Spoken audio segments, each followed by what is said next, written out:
중대재해처벌법에 대해서 이번 시간에 또 계속 해보도록 하겠습니다. 우리 사업장에서 안전보건 관리 체계를 만들어야 되겠죠. 그런 체계를 구축을 해야 되는 겁니다. 구축 및 그 이행에 관한 조치가 그럼 구체적으로 뭐냐 이 말이죠. 그거에 대해서 한번 알아봅시다. 안전보건관리 체계를 구축해야 되는 규모, 뭐를 구축해야 되는지 이런 것을 봐야 되겠죠. 자, 예를 들어 보면은 산안법에 따라서 규정이 있죠. 산업안전보건법에는 몇 명의 근로자가 있을 때 뭐 몇 명의 산업안전보건관리 인력을 두어야 되는 그런 규정이 있습니다. 예를 들어 보면 규정에 따라서 두어야 하는 인력이 총 3명 이상이고 다음 조건에 해당하는 사업 또는 사업장인 경우 반드시 뭐를 전담 조직을 둬야 됩니다. 안전보건관리를 업무를 총괄 관리하는 전담 조직을 둬야 되는 경우이죠. 그럼 어떤 규모에 해당되느냐? 뭐 전 사업장에서 대해서 다 둘 수는 없죠. 조그만 규모의 그런 사업장에다가 뭐 예를 들어서 뭐 안전보건 전문으로 하는 전담 조직을 둬라 이러면은 뭐 안 되죠. 뭐 그걸로 하는 인원이 뭐 서너 명밖에 없는데 이렇게 할 수는 없죠. 규모에 맞게 그렇게 두어야 되는 겁니다. 안전보건에 관한 업무를 총괄 관리하는 전담 조직을 두어야 하는 규모를 한번 봅시다.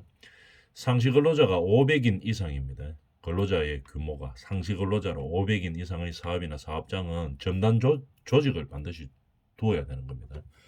건설업은 상시 근로자 수로 뭐 파악할 수 없기 때문에 시공 능력 순위 200이 이상인 건설 사업자는 전담 조직을 두어야 하는 거겠죠.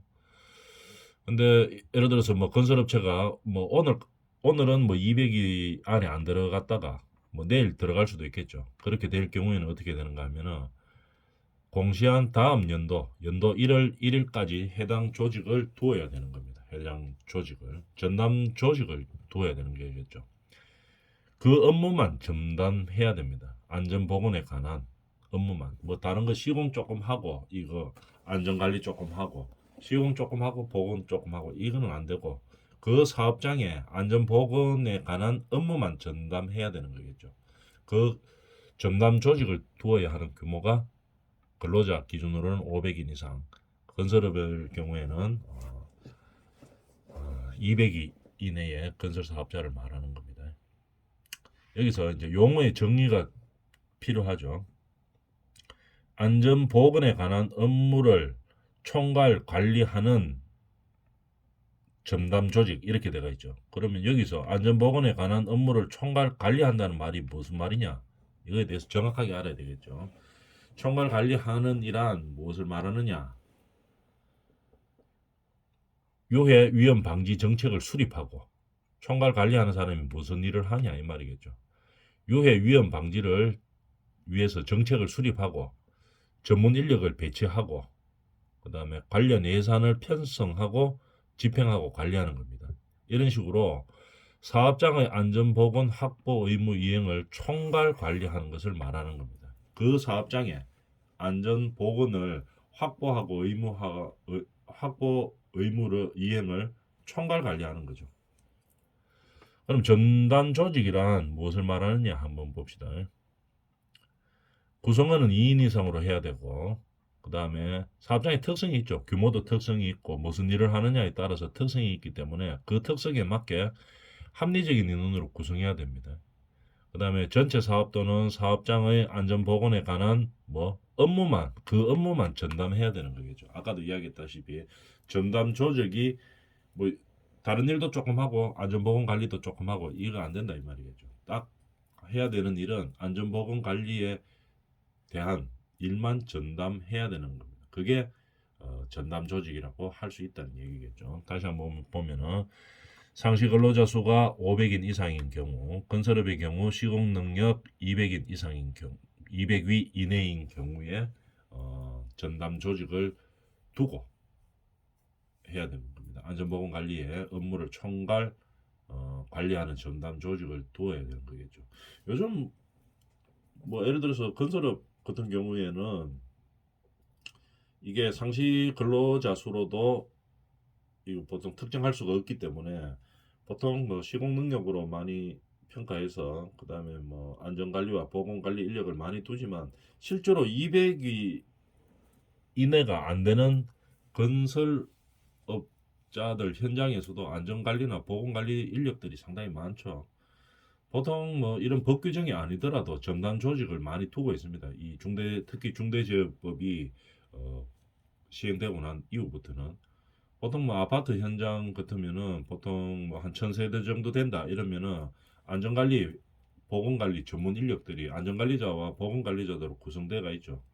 보통 뭐 한 1000세대 정도 되는 현장이다 이렇게 되면 안전관리자 뭐 한 4명, 보건관리자 2 또는 3명 이래서 보통 한 6에서 8명 정도 이렇게 전담 조직이 구성되어서 실제로 안전관리를 하고 있죠. 보건관리도 하고.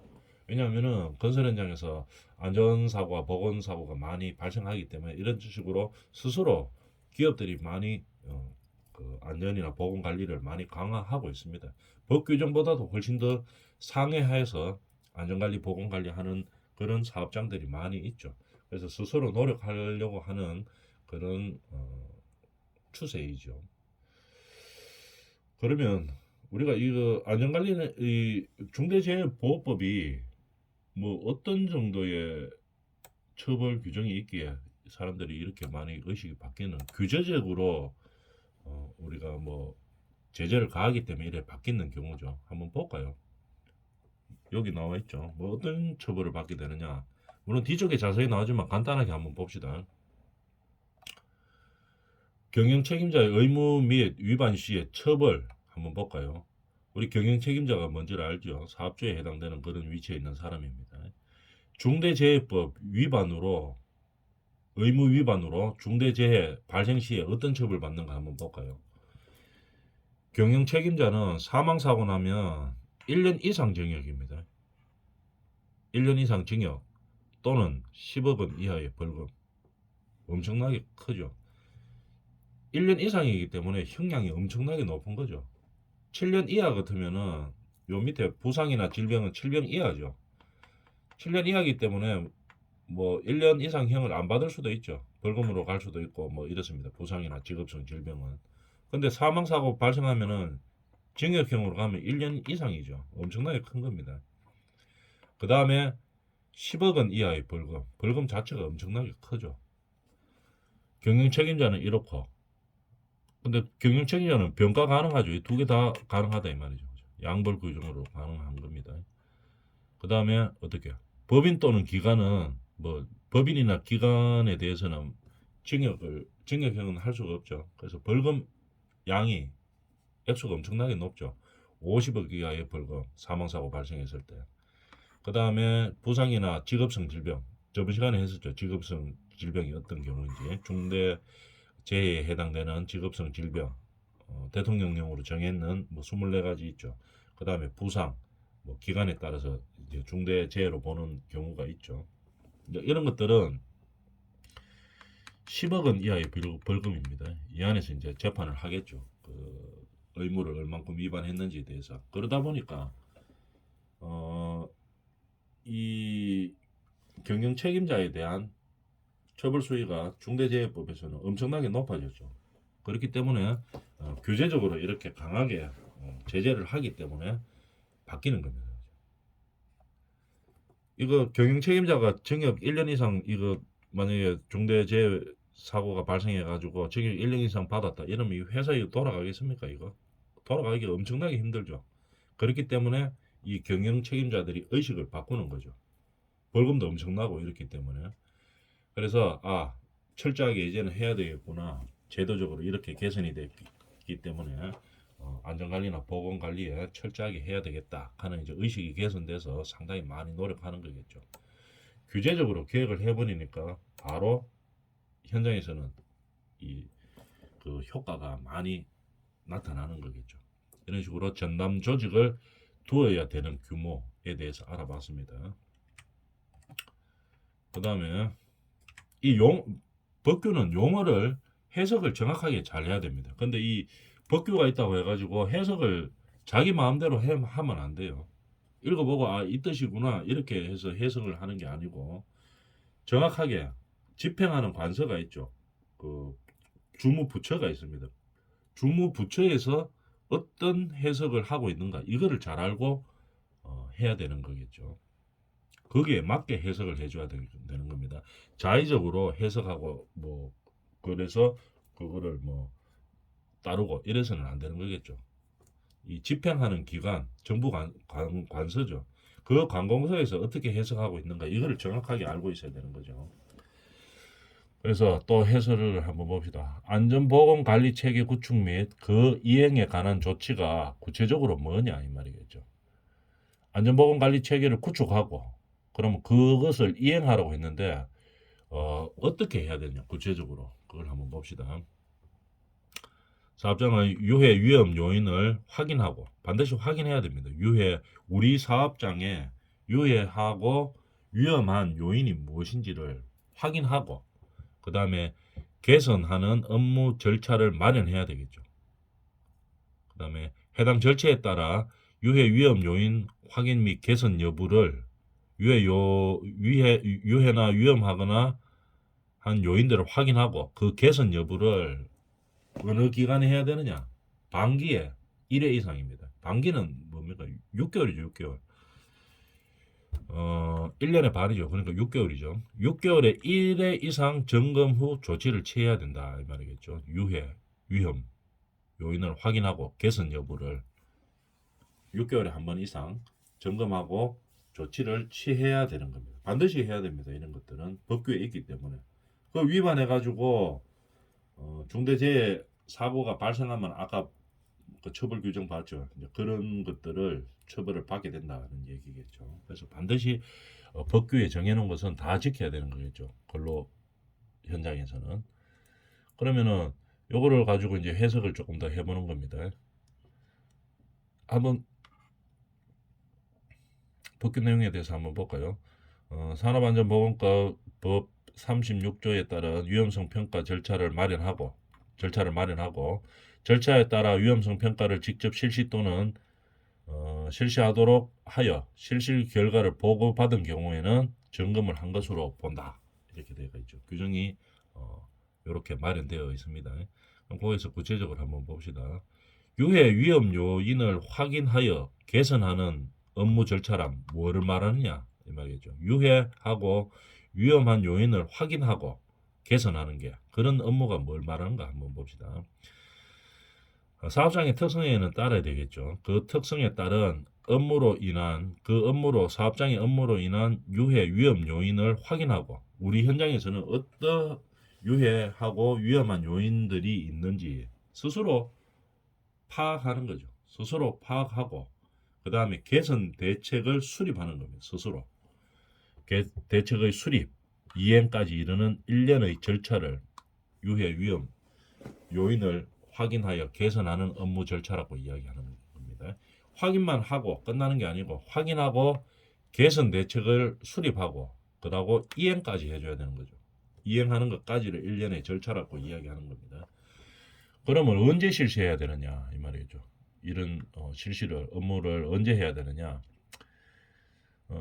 기계나 기구, 설비, 원재료 등이 신규 도입 또는 변경됐을 때, 신규 도입이나 변경됐을 때 생소하죠.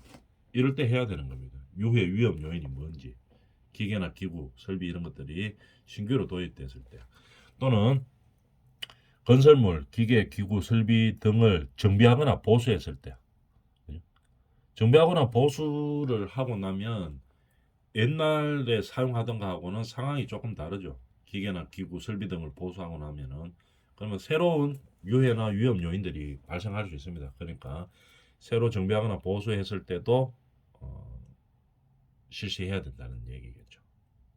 그 다음에 작업 방법이나 절차가 변경됐을 때도 새로 실시해야 됩니다.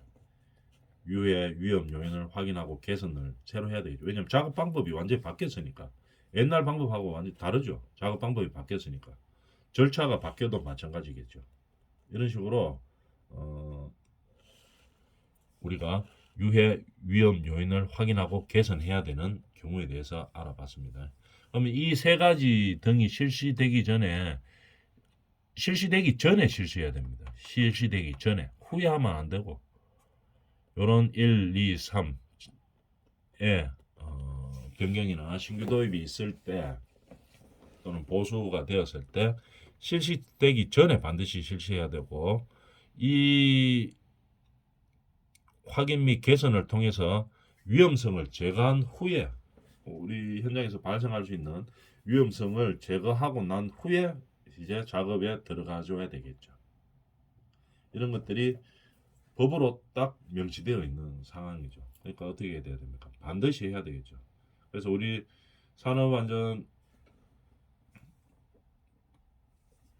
안전관리자들이 또는 뭐 보건사 관리자들도 마찬가지고 하는 일들 중에 하나가 위험성 평가하는 일들도 수행하고 있죠. 이런 사업장의 위험성을 평가하는 일들을 많이 하고 있습니다. 그래서 이것만 전문적으로 하는 그런 사람들도 있죠. 물론 자격 요건은 구비해야 됩니다. 그렇지만 이런 요건들을 구비해서 하는 이유는 이 업체들이 반드시 받아야 되겠죠. 그렇기 때문에 반드시 하는 겁니다. 받아야 되는 기간과 횟수는 어떻게 되는지 뒤에 다음 페이지에 나옵니다. 그때 보도록 하고 이것만 읽고 넘어갑시다. 유해나 위험 요인 확인 시에는 어떻게 됩니까? 누가 신고합니까? 사업주가 신고합니까? 아니면 뭐 안전관리자나 보건관리자 이런 책임 감독이 있는 이런 사람들이 합니까? 생각을 해봐야 되겠죠. 누구나 할 수 있어야 되는 겁니다. 근로자도 신고할 수 있고 문제 있다. 유해나 위험 요인이 있다. 근로자도 말할 수 있어야 되고 신고할 수 있어야 되고 사업주도 할 수 있어야 되고 안전관리자, 보건관리자, 관리 책임이 있는 사람들도 할 수 있어야 되겠죠. 이런 식으로 누구나 신고해서 개선할 수 있는 그런 상황이 되어야 되는 거죠. 그 다음에 우리가 위험성 평가를 하죠. 위험성 평가를 하는데 용어부터 한번 정해 봅시다. 위험성 평가가 뭐냐 이 말이죠. 법에서 규정하고 있죠. 반드시 해석을 정확하게 해야 되는 겁니다. 법규는 산업안전보건법 36조에 있는 겁니다. 위험성 평가란 유해 위험 요인을 파악을 하는 겁니다. 사업 현장에서 유해나 위험 요인을 파악하고 그 다음에 해당 유해 위험 요인에 의한 부상 또는 질병의 발생 가능성입니다. 발생했는 게 아니고 앞으로 발생할 가능성과 중대성을 추정하고 결정하는 거죠. 추정해 보는 겁니다. 우리 현장에서는 이런 유해 위험 요인들이 있다. 이렇게 해서 부상이나 질병이 발생할 가능성을 추정하고 이 중대성이 얼만큼 있다 하는 것을 결정하는 거겠죠. 그 다음에 중요한 거 감소 대책을 수립하여 시행하는 겁니다. 이걸 갖다가 위험성 평가라고 이야기하는 거죠. 감소 대책을 만들어야 되는 거겠죠. 만들고 그 감소 대책대로 시행을 하는 겁니다. 이렇게 위험성 평가를 하는 거겠죠. 그러면 위험성 평가는 누가 해야 되느냐? 사업주가 주체가 되는 겁니다. 사업주가 주체인데 이 사업주가 위험성 평가할 뭐 전문적인 지식이나 이런 거는 없죠.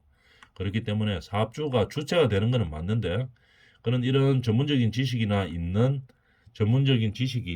경험이나 지식이 있는 안전보건관리 책임자 또는 관리자 또는 안전보건관리자 담당자 이런 사람들을 참여해서 역할을 분담을 시키고 그 다음에 위험성 평가를 하는 겁니다. 위험성 평가를 하게 되는 거겠죠. 그럼 위험성 평가는 언제 실시해야 되느냐? 최초로는 사업장 설립하고 1년 안에 해야 되는 겁니다. 위험성 평가를 하고 그 다음에 정기 평가는 어떻게 한 번만 하고 끝내는 게 아니고 정기 평가를 하죠. 최초 평가 후에 매년 1년에 한 번씩 해야 됩니다. 정기적으로. 그럼 정기 평가만 있는 게 아니고 수시 평가가 있죠. 아까 요 앞페이지에 했던 것처럼 시설이나 공정이 뭐 변경된다든지 아니면 산업재해가 발생했어요. 그럴 때는 수시로 평가해야 되는 겁니다. 위험성 평가를. 그래서 자꾸 우리 현장에 있는 유해 위험 요인들이 무엇인지를 자꾸 파악을 하고 개선 방안을 자꾸 찾아내 줘야 된다는 얘기겠죠. 그 다음에 위험성 평가하는 실시 흐름도에 대해서 한번 볼까요? 여기 좀 작아서 글씨를 좀 키워보겠습니다.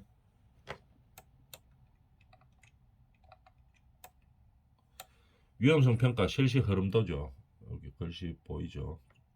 한번 봅시다. 조금 더 키워볼까요?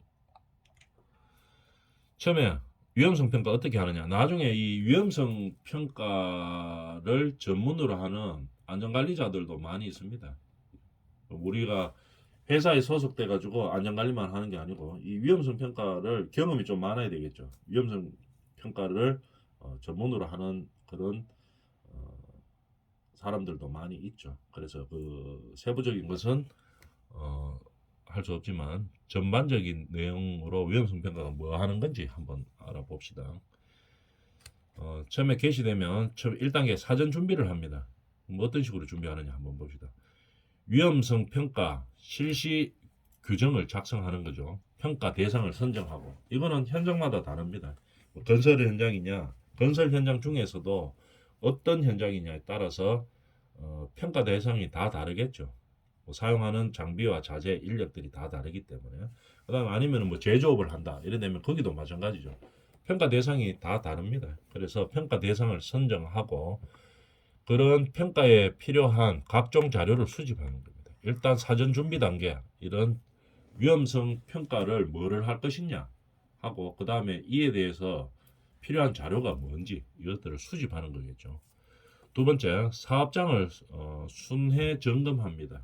그 다음에 체크리스트를 통해 활용해서 기본적인 툴들은 있죠. 사업장들에서 이 건설 현장이다 아니면 제조업이다 여기서 우리가 기본적으로 체크해야 되는 그런 체크리스트들은 다 있습니다. 그죠? 그래서 체크리스트 등을 활용하는 거겠죠. 순회를 하고 그럼 체크리스트에 없는 것도 있을 수 있으니까 순회를 하면서 이제 그걸 발견해내는 거겠죠. 위해 위험 요인을 파악합니다.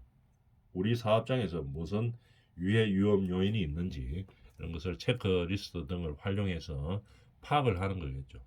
그 다음에 파악이 되고 나면은 위해 위험 요인을 파악이 되고 나면은 위험성을 추정해 보는 겁니다. 이 위해 위험 요인이 이 근로자들이 잘못하면은 사망으로 이어질 수 있다. 또는 부상, 질병으로 이어질 가능성이 얼만큼 있다. 그 다음에 만약에 발생하면 이 중대성의 크기가 어느 정도 되겠다. 이런 것을 통해서 위험성을 추정해 보는 겁니다. 예를 들어서 뭐 우리 사업장이 그냥 뭐 사무직만 있어요. 그냥 책상에서 사무만 보고 있습니다. 그러면 이 부상이나 질병으로 이어질 가능성은 다른 업종에 비해서 그렇게 크지는 않아죠. 위험성이 좀 추정해 볼 때 좀 낮다고 이야기할 수 있습니다. 근데 우리 산업 현장이 뭐 아파트 건설 현장입니다. 또는 뭐 제조업 중에서도 뭐 프레스 많이 사용하는 그런 현장입니다. 이러면은 유해 위험 요인들을 파악하다 보면은 나중에 잘못하면 부상이나 질병 또는 뭐 사망으로 이어질 위험성이 엄청나게 큰 거죠. 다른 업종에 비해서. 그래서 발생할 위험성의 크기를 추정해 보는 거겠죠. 현장마다 다릅니다. 어떤 업종이냐에 따라서 위험성을 추정을 했습니다. 그러면 어떻게 되겠습니까? 추정만 하는 게 문제가 아니고 위험성을 결정을 해야 되겠죠. 위험성 추정 결과와 허용 가능한 위험성의 기준을 비교한 거죠. 그죠? 사업장이 설정한 허용 가능한 위험성 기준이 있겠죠. 그걸 비교해 가지고 위험성 크기가 허용 가능한 부분인지 아닌지를 판단하는 겁니다. 이 정도 위험은 감수할 수 있다. 이런 것들 우리 현장에서 최대한 아무리 노력을 한다 해도 이 정도 위험까지는 뭐 막을 수는 없다. 뭐 이런 것들을 이제 판단을 하는 거겠죠. 판단을 해가지고 가능성 여부가 이거는 허용 가능한 위험이 아니다. 이러면 어떻게 됩니까? 다시 검토해야 되겠죠. 위험성이 허용 가능한 부분이다까지